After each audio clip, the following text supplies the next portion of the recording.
in August 1988. And living in London, I'm very lucky. I can see loads of different types of music and stuff. And so I saw an advert, Mongolian music and dance. So I'll check this out. And so I went to this concert, and there was lots of traditional Mongolian stuff, which I knew nothing about. And then this guy came up and sang some Khöömii singing or overtone singing, and it went, ooh. So it hit me sort of here in the chest, like woke me up, and then what's going on there in my mind?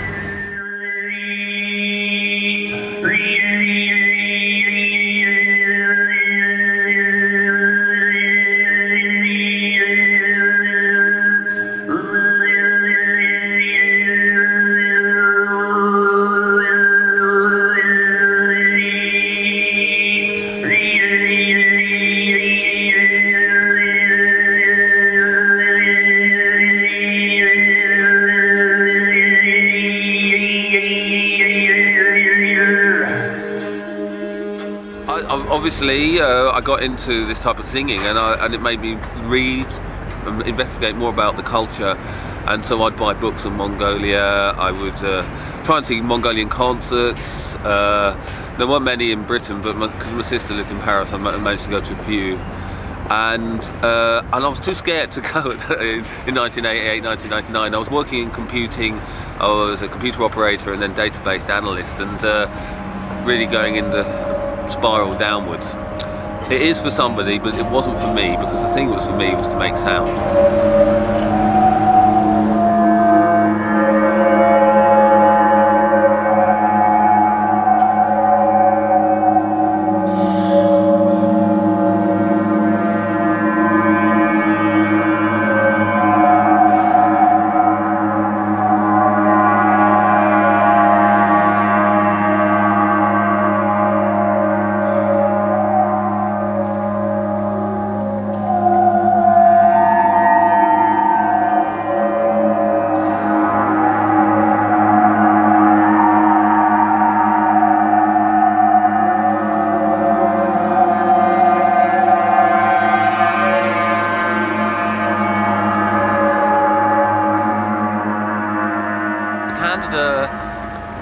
She first saw me when I was performing in London. It must have been 1998, from what she told me. And she came up to me afterwards and was interested in lessons, and so she just and then I didn't know her. So, and then I got eventually 6 months later, she had a lesson in Khöömii singing. She's got developed over the years.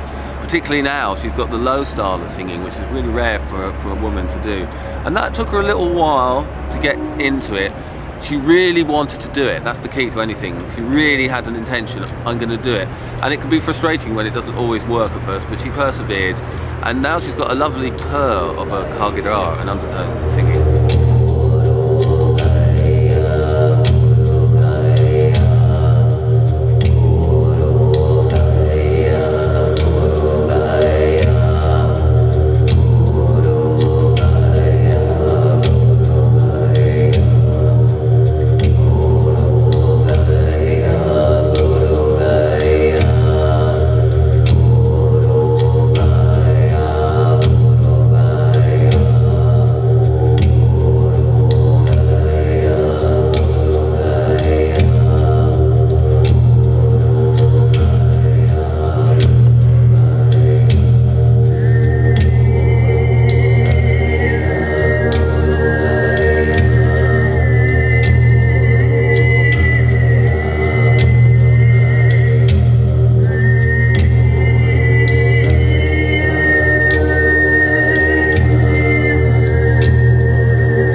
It's absolutely impossible to know.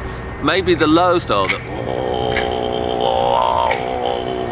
some people have said it's a sound to call yaks in. Maybe again, that's Serendova's. Gerrit's uncle or father, I can't remember exactly. But then some people use that use it now in a form of animistic stroke shamanistic ceremony. So it's how you use it and what your intention is that I feel is more important in the end. 1, 2, 3.